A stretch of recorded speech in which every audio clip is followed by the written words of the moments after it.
पवन जी, अभी कृष्णा हेगड़े भी कह रहे थे कि हमें अपने व्यापारिक जो समझौते हैं, रिश्ते हैं, अब वो थोड़े बदलने पड़ेंगे। बदलने में वक्त लगता है ना, और देशों के बीच रिश्ते बदलने में भी वक्त लगता है। ये ट्रंप से दोस्ताना हम भरते रहे हर जाना, ये कब तक चलेगा? ये हमने टोटली मिसरीड कर लिया है क्या अमेरिका के साथ अपने रिश्तों को? संदीप जी, मैं वैसे विदेश नीति के मामलों में थोड़ा निष्पक्ष रहने की कोशिश करता हूँ, क्योंकि ये राष्ट्रीय नीति है। वैसे मैं 2-3 टिप्पणियाँ बहुत जल्दी करता हूँ। एक तो हम लोग ने शुरू में अमेरिका पर कुछ ज़्यादा विश्वास दिखाया। आपको याद होगा, आपकी बार ट्रंप सरकार, हाउडी मोदी वगैरह, अभी उसका जिक्र भी हुआ। पर्सनल केमिस्ट्री कूटनीति में एक हद तक जाती है, पर उसके बाद हर देश अपना राष्ट्रीय हित देखता है। और राष्ट्रीय हित भी कैसे? संयम के साथ, तटस्थता से, संतुलन, सावधानी और परस्पर लाभ। ये ब्रॉडली प्रिंसिपल्स ऑफ डिप्लोमेसी हैं। अब जहाँ तक डोनाल्ड ट्रंप का सवाल है और अमेरिका का सवाल है, इतना तो तय है कि डोनाल्ड ट्रंप आज कुछ कहते हैं तो कल बदलते हैं।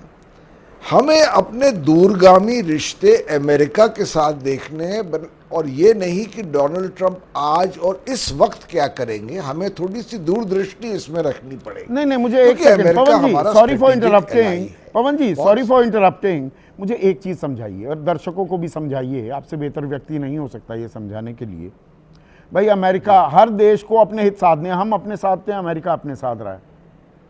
पर वो अमेरिका जो चीन जिसका दुश्मन नंबर 1 है, जिस पर 145% टैरिफ लगाने की बात करता है, उस पर 30 ही लगाता है। उस पर भी मॉरेटोरियम, एक रोक लग जाती है 90 दिन की, वहां बातचीत चल रही है।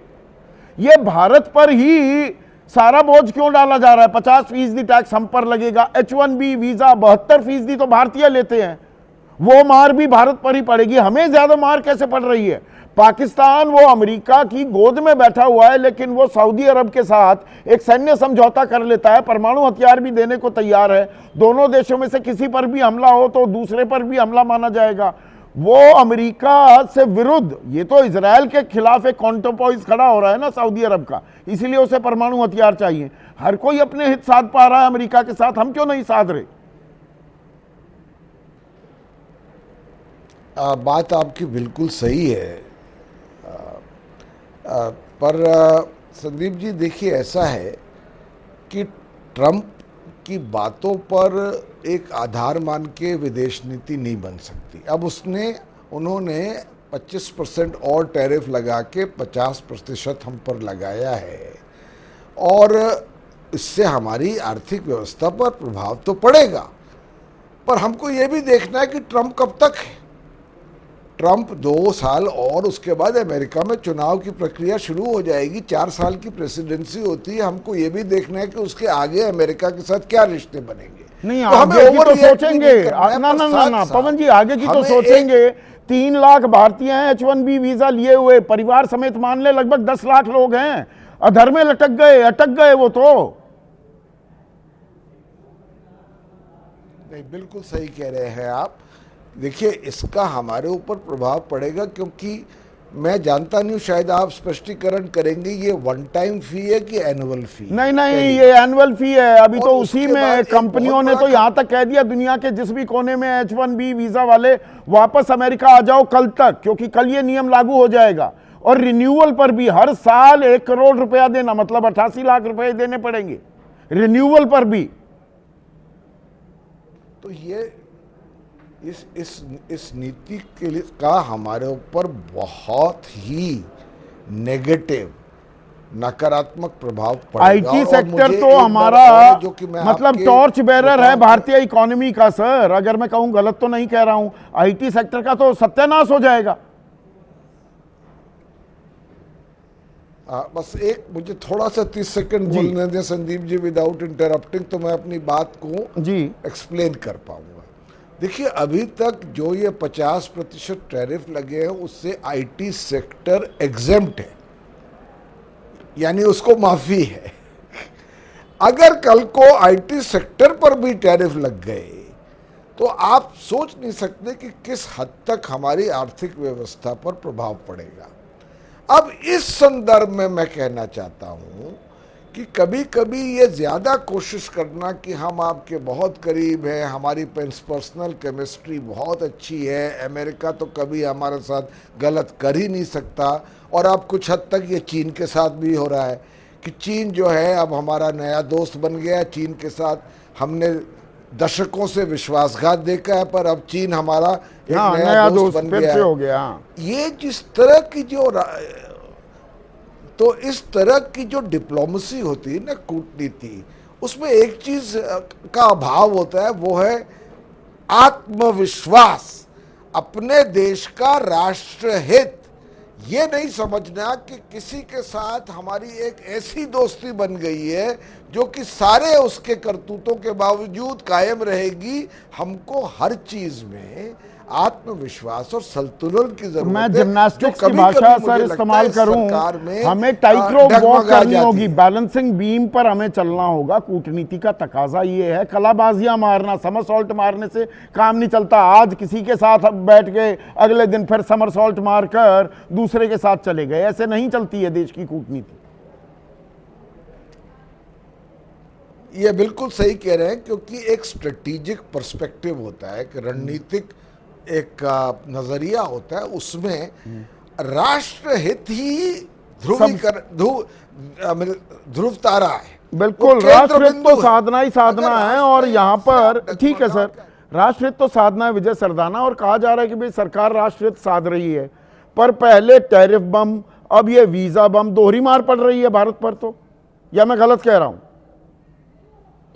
संदीप जी, आपको, पैनलिस्ट को और दर्शकों को मेरा प्रणाम। संदीप जी, जब से ये, अगर मेरा आप चैनल देखते हैं तो 1 जनवरी 2025 को मैंने एक वीडियो डाला था, उसमें एक कहा था कि क्या 2025 की आर्थिक चुनौतियों के लिए भारत तैयार है। और जो जो मैंने उसमें कहा था, अनफॉर्चुनेटली एक एक करके वो चीजें सामने आ रही। जब ट्रंप ने सत्ता संभाली थी तब भी मैंने ये कहा था, देखिए ट्रंप के इस पास इस समय सबसे बड़ी चुनौती है अमेरिका को बचाना। अमेरिका की जो आर्थिक स्थिति है वो बहुत खराब है। आज के वीडियो में भी मैंने यही कहा, इस बात को समझें कि अमेरिका ने भारत को बकरा समझा हुआ है। उसको ये पता है कि रशिया उसके कंट्रोल में नहीं है, चाइना उसके कंट्रोल में नहीं है, यूरोप में ग्रोथ नहीं है। यूरोप सिर्फ उसके लिए थोड़े बहुत पैसे दे के हथियार खरीदने का रास्ता रह गया।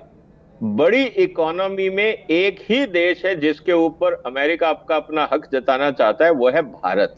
बाकी सब छोटे छोटे देश हैं, तो उससे अमेरिका का पेट नहीं भरेगा। तो उसको, हिंदुस्तान को तो हाथ मरोड़ रहा है, मतलब वो भारत का करेगा, उसकी मजबूरी है। आप दोस्ती संभाल रहे हो भैया, कहते हैं ना मुंह में राम बगल में छुरी, ये सीधा सा हिसाब है। आप ट्रंप को समझो, वो बिजनेसमैन है, वो पॉलिटिशियन नहीं है, आप पॉलिटिशियन हो। नहीं तो ये क्या हम समझ नहीं पा रहे? नहीं, एक एक बिंदु पर चलते हैं सिलसिलेवार तरीके से। हमारे मुख्य आर्थिक सलाहकार हैं वी अनंत नागेश्वरन, वो तो 18 तारीख को तो वो कह रहे थे 30 नवंबर तक हट जाएंगे जी 25% अतिरिक्त टैरिफ, पूरी संभावना है। वाणिज्य मंत्री कह रहे हैं, दोनों जब राष्ट्राध्यक्षों ने प्रधानमंत्री मोदी के बर्थडे पर संदेशे आपस में एक्सचेंज किए कि संतोषजनक परिणाम आ जाएंगे। 19 तारीख को कहते हैं कि ये ऐसे ही चलता रहा तो अगले साल तो बुरा हाल हो जाएगा। तो the left hand doesn't know what the right hand is doing. सरकार में ही आप समझ ही नहीं पा रहे हैं, एक दिन कुछ बयान, अगले दिन दूसरा बयान। कारण बहुत सिंपल है, हम लोग कंफ्यूज्ड स्टेट में हैं। मेरे को 1 मिनट दीजिए, मैं सिचुएशन क्लियर कर देता हूं दर्शकों के लिए। देखिए, आप जब राष्ट्र नीति बनाते हैं ना, तो आप रोज बयान नहीं बदल सकते हैं। आपने चीन का बदलता हुआ बयान देखा है? कभी नहीं देखा होगा। आपने रशिया का बयान बदलते हुए देखा है? कभी नहीं देखा होगा। हम ही हैं, हर चीज में हम किसी ना किसी को प्लीज करने में लगे रहते हैं। किसी को, कभी ट्रंप को खुश करना है, कभी मोदी साहब को खुश करना है, ब्यूरोक्रेसी को, मंत्रियों को खुश करना है, मंत्रियों को प्राइम मिनिस्टर को खुश करना है। और कहने का मतलब ये है कि हम अगर आधारभूत आंकड़ों पे जाएं तो एक बात पहले दिन से क्लियर है कि ट्रंप को भारत का बाजार चाहिए, उसके अलावा उसका गुजारा नहीं है। आपसे उसने प्यार से कहा कि भैया बाजार खोल दो, आपने कहा नहीं खोलेंगे, हमारी अपनी मजबूरियां हैं। बात सही है, भारत का स्टैंड गलत नहीं है।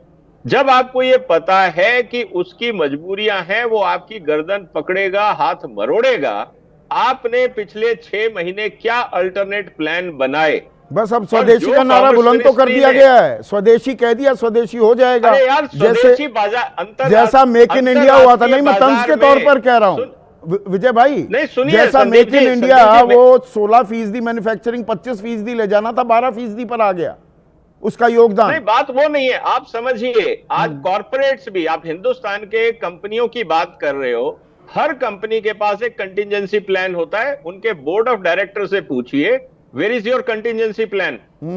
आपको जब ये पता था कि आपके 70% रिसोर्सेज अमेरिका में खपत हो रहे हैं और कभी वहां ताला लग गया, तो आपके पास अल्टरनेट ऑप्शन क्या है? क्या ये पूरे बोर्ड ऑफ डायरेक्टर्स और एमडी सिर्फ तनख्वाह लेके सो रहे थे? तो ये आईटी सेक्टर के लिए विजय भाई, एक सेकंड, आईटी सेक्टर की बात करें क्योंकि वहां सबसे ज्यादा मार पड़ेगी। H1B वीजा वो आईटी सेक्टर के लिए सबसे ज्यादा इस्तेमाल हो रहा था, उसके लिए खतरे की घंटी बज गई है। खास अगर मैं कहूं, जो भारतीय कंपनियां हैं, इन्फोसिस, टीसीएस, विप्रो, टेक महिंद्रा, इनके लिए वहां भी तो दफ्तर खुले हुए हैं इनके। सर, हमें थोड़ा सा ना, हम कुछ भी कहें, चाइना से हमें सीखना पड़ेगा।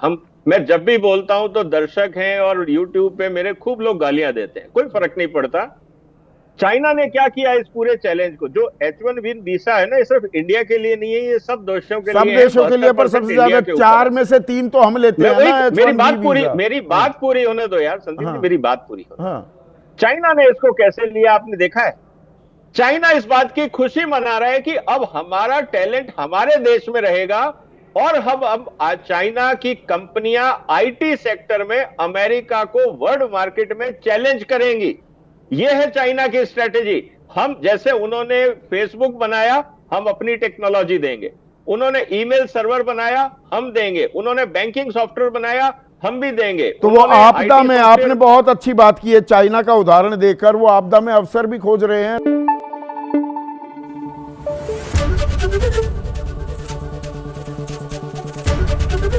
एबीपी न्यूज आपको रखे आगे।